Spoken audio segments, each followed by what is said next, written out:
If you're a single practitioner and you're like $1.5 million a year, and maybe you're seeing 50, 60 patients a day on 3 to 4 days a week, and you say, hey, I'm ready to add that extra column, or I'm ready to add that extra assistant, you're ready to scale out. But it doesn't mean that you're ready to start a huge marketing campaign or to open a second office and suddenly start building out all these huge systems, because you may not be ready to scale up, if that makes sense. Welcome to another episode of your 5-Minute Friday. I'm Dr. Glenn Krieger here, and I want to talk to you today about scalability. Now, this is in honor of Dr. Ben Fishbein and Amanda Floyd talking this month at Orthopreneurs University on one of the things you're going to talk about is scalability. Now, let's talk about scalability. Scalability just means making something bigger in size, right? But there's two types of scalability, if you will. There's scaling out and there's scaling up. Now, what's the example of scaling out? Now, we always talk about we're going to scale up, we're going to scale out, we're going to do all this stuff. Nobody really defines this. And I want to talk about this just a little bit because it's important for us to understand what it is we need to do for our practices in order to get bigger and effective.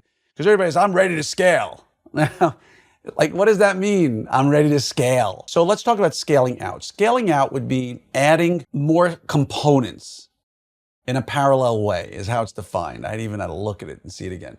But it's adding more components. So like you have 2 servers in your office. Now you add a third. That'd be an example of scaling out. Maybe it might be you've got 2 front desk and you add a third. Maybe it might be you've got 4 assistants and you add a 5th. You've got 1 TC, you add a 2nd. That's in parallel, right? That's the way I would see scaling out. Means you're adding more people there to spread out the load, right? I have too many new patients coming in. I need somebody else answering the phone. I need to add another person. By definition, is making something bigger or faster or able to handle the load easier, right? So not just by adding more people, but by changing the system fundamentally.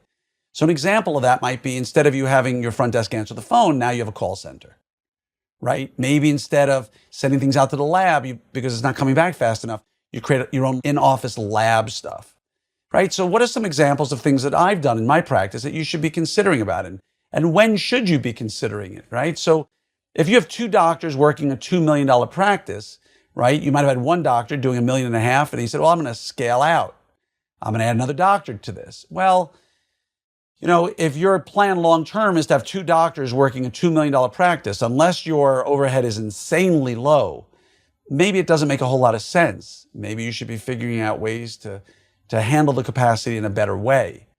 And so give some thought to that. My partner and I, and we're always very transparent about things. My partner, Doug Shaw, we didn't bring a call center into the picture until we were already doing probably close to $6 million between our couple of offices, 3 offices. We didn't bring an associate into our lives, didn't even consider it until we were probably doing close to $6.5 million or so between our 3 offices.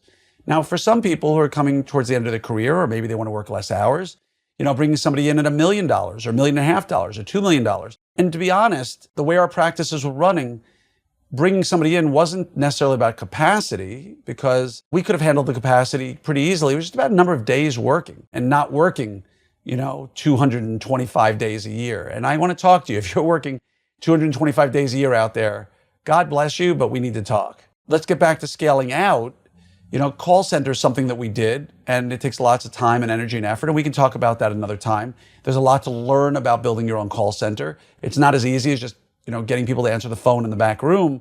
There's metrics you have to follow. There's targets you want them to hit. There's management that needs to go in place. There's oversight and listening to calls and helping with feedback and all the things we're doing. And that's important. We outsourced. One of the keys to us was scaling out, was outsourcing all of our finances for the most part to OrthoFi, and I do have a financial interest in OrthoFi, so I want to make that clear. But we sent that out and it really helped us a ton. It helped us in a lot of ways. And we still have a financial coordinator who oversees delinquent when we need to. But again, that was another example of what we did. And so many people will say, I'm ready to scale. But what does that really mean? So the question becomes, is it okay to have a little bit of a higher overhead at times, knowing that you're about to hit peak? So let's just say if you're a single practitioner and you're like, you know, at $1.5 million a year, and maybe you're seeing, you know, 50, 60 patients a day on 3 to 4 days a week. And, you know, you say, hey, I'm ready to add that extra column, or I'm ready to add that extra assistant, or you're ready to scale out. But it doesn't mean that you're ready to start a huge marketing campaign or to open a second office and suddenly start building out all these huge systems, because you may not be ready to scale up, if that makes sense. So always keep in mind where you are, because if you're hitting that critical load where you need to add new systems to make this work, it's okay to have overhead be a little high for a short period of time. The goal is to add systems into place that allow you to build up, whether you're scaling out or scaling up. Okay, so it's important to remember that it's okay to be a little bit higher on your overhead when that happens, with the goal of saying, when people say I'm ready to scale, I think what they're typically saying is, I'm slightly overstaffed. I have a call center that's not necessarily full all the time. I've got financial systems in place, or I have a financial department that's handling this. I've got a marketing department that's handling this, and I might be underproducing to value these systems I've put in, but I'm ready to now produce into these systems, which is a really good place to be, but know that you're going to be a little bit more of a higher overhead for a short period of time. So I hope this didn't confuse you, but I want you to think about these things. Think about where you are right now in your practice in terms of scaling up or scaling out. Where are you relative to what your next step is? Now, you may have $1.5 million practice and say, I'm happy. And there's an old Jewish proverb that says, who is a rich man? He or she who is happy with their portion. So if you're doing something and you're really happy where you are, that's amazing. Stay there. Don't change. It's a beautiful place to be. But if you have aspirations for growing, if you have aspirations for taking more time off and bringing in an associate or scaling in some different way, that's great. Just give some thought to where you want to be 12 months, 36 months, 60 months from now, and what are the systems you need to put in place along the way, and who are the personnel you need to do that.